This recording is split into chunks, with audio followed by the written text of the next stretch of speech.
आपको पता है कि डोनाल्ड ट्रंप के मुतालिक खबर चल रही थी कि वो पहला लॉ जो पास करने वाला है, वो कहता है कि जो मुल्क टेररिज्म स्पॉन्सर करते हैं या हार्बर करते हैं उनकी इमिग्रेशन बंद कर दो।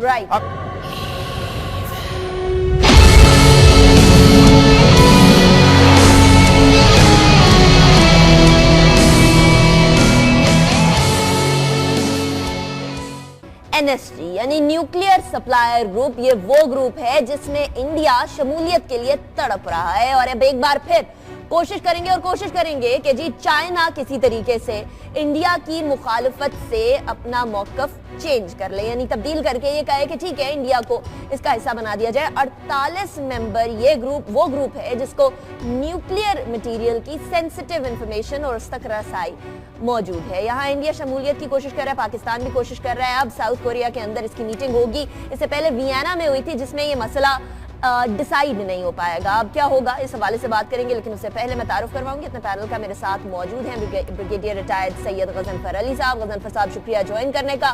खावर घुमन साहब ने भी हमें ज्वाइन किया। खावर साहब बहुत शुक्रिया, यू ज्वाइंड अस।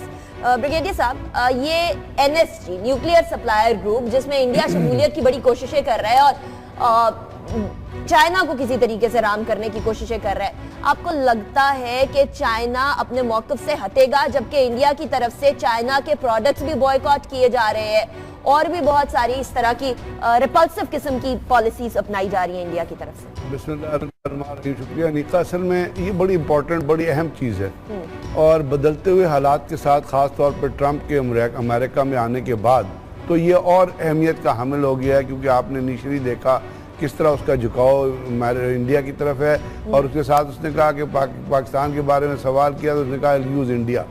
सो पाकिस्तान की कैपेबिलिटीज़ के हिसाब से और न्यूक्लियर सप्लाई ग्रुप में शमूलियत के हिसाब से अब ये चीज़ और बहुत ज़्यादा ज़रूरी होगी है।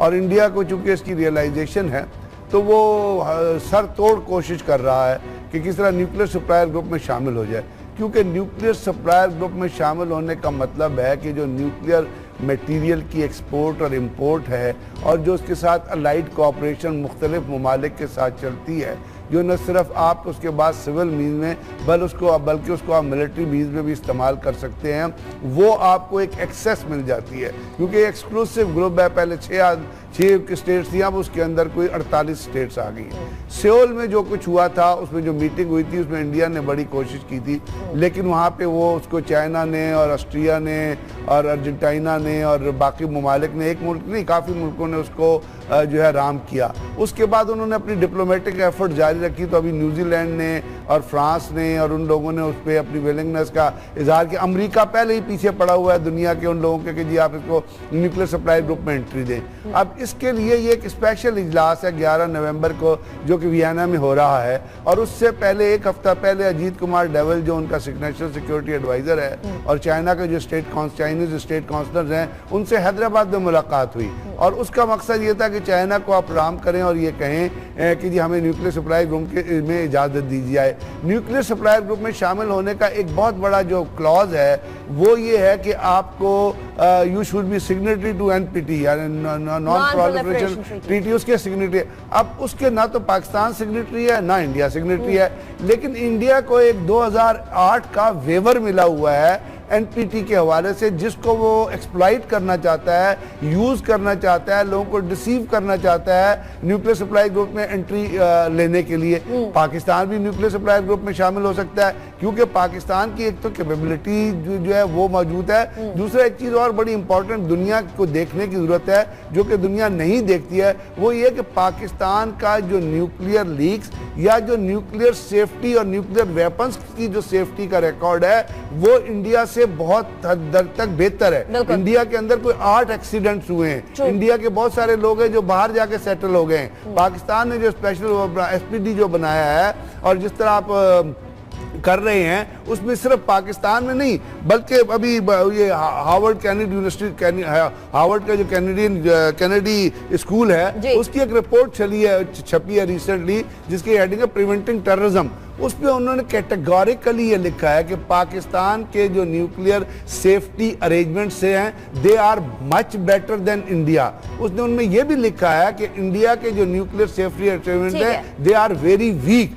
तो अब पाकिस्तान को क्या जरूरत है? पाकिस्तान को चाहिए कि अपनी इस चेंजिंग सिनेरियो में हमें इस पे खामोश नहीं बैठना चाहिए। दो, चाइना ने ये स्टेटमेंट दे दिया कि हमारा जो इंडिया के हिसाब से स्टांस है वही है जो पहले हमने मेंटेन किया। पाकिस्तान को अपनी डिप्लोमेटिक एफर्ट्स पे हम चाहते हैं कि ख्वाहिश चुप ना बैठे, अपनी एफर्ट्स को लेके आगे चलें और इंश्योर करें कि अगर इंडिया जाएगा तो पाकिस्तान भी में। अब पाकिस्तान ने पहले भी सवाल उठा दिया था कावर साहब कि अगर इंडिया जाता है, स्पेशली नॉन प्रोलिफरेशन ट्रीटी के ऊपर साइन ना इंडिया ने किए ना पाकिस्तान ने किए, तो अगर एक मुल्क के लिए जो है रूल्स तब्दील किए जाते हैं, दूसरे मुल्क के लिए ऑटोमेटिकली फिर एक इक्वालिटी की बेसिस पर वो चीज बन जाती है। और जिस तरह गजनफर साहब ने भी कहा कि हमारी न्यूक्लियर सेफ्टी स्टैंडर्ड्स कई दर्जे बेहतर हैं इंडिया से, इसमें कोई डाउट की बात नहीं, कोई लीकेज हमारे यहाँ नहीं हुई, कोई ऐसी चीज नहीं हुई जिससे ऊपर सिक्योरिटी के सवाल उठाए जा सके। तो अगर इंडिया के लिए रूल तब्दील होता है तो फिर पाकिस्तान के लिए भी तो तब्दील होना चाहिए।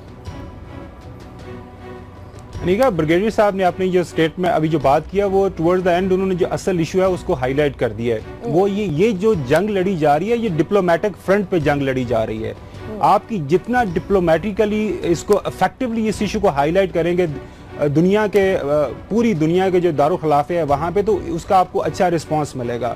अब होता क्या है कि पाकिस्तानी फॉरेन ऑफिस एस्टेब्लिशमेंट उस वक्त जागती है जब इनको पता चलता है कि इंडियंस ने तो अपनी ये न्यूक्लियर सप्लाई ग्रुप में मेंबरशिप लेने के लिए वो तो बहुत काम कर चुके हैं, और उसके बाद फिर ये पाकिस्तान के अंदर एक पैनिक बटन पुश किया जाता है। यहाँ पे जो 5 जो permanent members of national security council हैं उनके एम्बेसडर्स को बुलाया जाता है, उनके साथ अपने हदशात जाहिर किए जाते हैं कि अगर आप इंडियंस को देंगे तो हमारे यहाँ जो एक प्रेशर ऑलरेडी दुनिया की तरफ से आ रहा है कि जी इनके पास तो इतनी ज़्यादा इफेक्टिव न्यूक्लियर टेक्नोलॉजी है वो और बढ़ेगी, और हमारे इंटरनल जो प्रेशर बढ़ेगा कि हम जो एक न्यूक्लियर फ्री जो दुनिया की बात हो रही है तो हम उस पर इस पूरी दुनिया के साथ नहीं चल पाएंगे।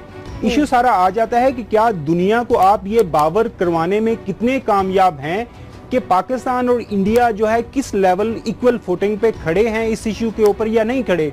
इंडियंस ने जिस तरह अभी बात हो रही थी कि इंडियंस ने पूरी दुनिया के अंदर, एक तो वो एक बहुत बड़ी मार्केट इकोनॉमी है, वो पूरी दुनिया को एक इन्वेस्टर्स को अपनी तरफ बुला रहे हैं और अपने आप को जब लेआउट करते हैं पूरी दुनिया जो बड़े बड़े ममालिक हैं कि हम आपको ये मार्केट दे रहे हैं और इसके बदले आप हमें ये चीजें दें।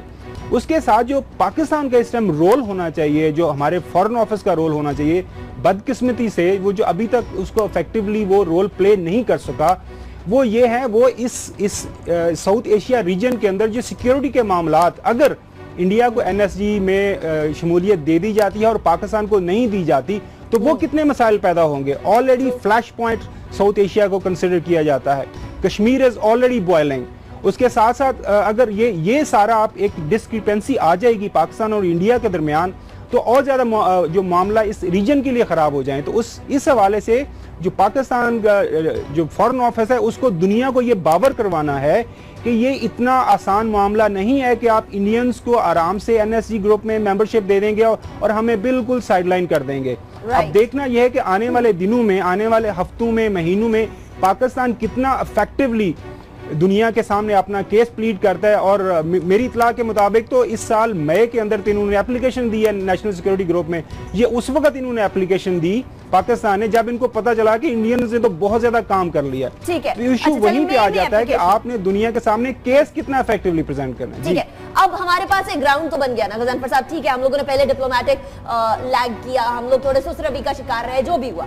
अब हम लोगों ने केस सामने प्लीड कर दिया। अब अगर एक मुल्क को इस तरह की इस्तिस्ना मिलती है तो फिर दूसरे मुल्क का ऑटोमेटिकली सवाल उठ जाएगा, स्पेशली दोनों ममालिक की जानिब से। अमेरिका के हिसाब से भी हम दोनों ममालिक इंपॉर्टेंट है, रशिया के हिसाब से भी इंपॉर्टेंट है, चाइना हमारी तरफ ज्यादा उसका झुकाव है, तो फिर डेफिनेटली सवाल तो उठेगा ना। अब डिप्लोमेटिकली क्या मूव्स कर सकता है पाकिस्तान जिसकी बिना पर बाकी ममालिक को राम किया जा सके कि जी पाकिस्तान को भी वही हक हासिल है जो कि दूसरे किसी मुल्क को है जिसकी सिक्योरिटी पाकिस्तान की न्यूक्लियर सिक्योरिटी से कम।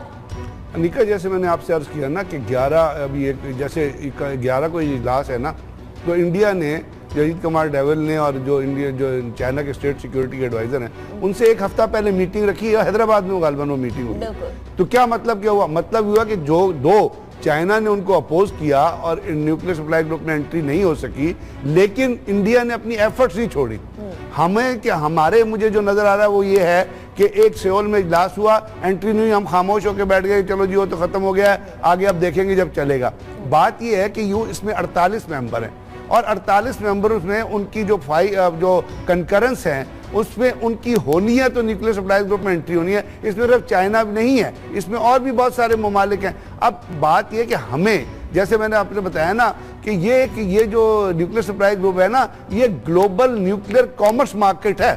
इसको ये रियलाइज करना है कि जब आपके पास पोटेंशियल्स है, आपके पास कैपेबिलिटी है, आपके पास वेपनरी है और उसकी जो इंडिया के पास भी वो मौजूद है। और अभी एक रिसेंट रिपोर्ट आई है जो कि इंडिया जो है वो 592 न्यूक्लियर बॉम्ब जो है वो डेवलप कर सकता है, उसके बाद इसकी कैपेबिलिटी मौजूद है। फिर इंडिया का जो अमेरिका के साथ जो सिविल न्यूक्लियर पैक्ट हो गया है उसका जो फिजल आउट होगा और इंडिया ने अपने 8 रिएक्टर अपने लगाए हुए हैं। जो ये देखने की गौर तलब चीज जो मैं आपको बता रहा हूं, जो सोचने की चीज है, जो इंडिया ने अपने बिल्डअप कर रिएक्टर बिल्ड करके लगाए हुए ना, वो आईएई की सेफगार्ड में नहीं आते हैं। इसका नहीं, वो उनकी सेफगार्ड में ही नहीं आते हैं, वो उनकी इंस्पेक्शन में ही नहीं आते हैं, वो डिक्लेयर ही वहां पे नहीं हुए हैं। इसका मतलब है कि उन रिएक्टर्स में इंडिया फिजाइल मटेरियल प्रोड्यूस करे, हाइड्रोजन बम बनाए, एटॉमिक जो मर्जी करे, वो उसको ओवरलुक नहीं कर रहे। अब इसकी जब ये चीजें मौजूद हैं, पाकिस्तान की जो चीजें मौजूद हैं, तो इसमें अगर जापान के साथ भी इंडिया का न्यूक्लियर मायदा होने वाला है, अमेरिका पहले उनको, और डोनाल्ड ट्रंप के आने के बाद इंडिया में जो अभी वहां पे कल आपको पता है कि डोनाल्ड ट्रंप के मुताबिक खबर चल रही थी कि वो पहला लॉ जो पास करने वाला है वो कहता है कि जो मुल्क टेररिज्म स्पॉन्सर करते हैं या हार्बर करते हैं उनकी इमिग्रेशन बंद कर दो। अब ये उसकी सोच है। तो हमें आज बैठ के मुस्तकबिल में झांकना है और मुस्तकबिल में झांक आप उस वक्त सकते हैं जब आप अपनी लड़ाइयों से लड़े, आपके पास कोई फॉरेन मिनिस्टर हो, आपका कोई थिंकिंग ग्रुप हो, कोई न्यूक्लियर थिंकिंग ग्रुप हो, किसी को डालें, इस पे सोचें, कांस्टेंट डिप्लोमेटिक एफर्ट करें। न जो अभी हालत है इसमें मैं आपको वार्न कर देता हूं, जो आज फॉरेन मिनिस्टर, यही कांस्टेंट डिप्लोमेटिक एफर्ट है जहां हम अक्सर औकात पीछे रह जाया करते हैं। डिप्लोमेटिक एफर्ट है जहां पाकिस्तान अभी तक इस पे मैं थोड़ा सा एक क्विक कमेंट करना मुझे दूसरे टॉपिक की तरफ जाना है, वक्त खत्म हो गया इस टॉपिक का। लेकिन न्यूक्लियर सप्लायर ग्रुप, एक सवाल जी क्विकली दे दीजिए। अच्छा अनिका, सिर्फ मैं इतना कहना चाह रहा हूं कि आप कितना अरसा चाइना के ऊपर बैंक करेंगे? चाइना तो अभी आपको सपोर्ट कर रहा है। कल को जब देखें, एक चीज ज़हन में रखिएगा, इंटरनेशनल रिलेशंस के अंदर नेशनल इंटरेस्ट सुप्रीम हर मुल्क के लिए है। कल को अगर किसी मौके पे चाइना को ये लगेगा कि ना कि हमें अगर इंडियन के साथ इस मामले पे साथ चलना है तो वो आपका साथ छोड़ देंगे।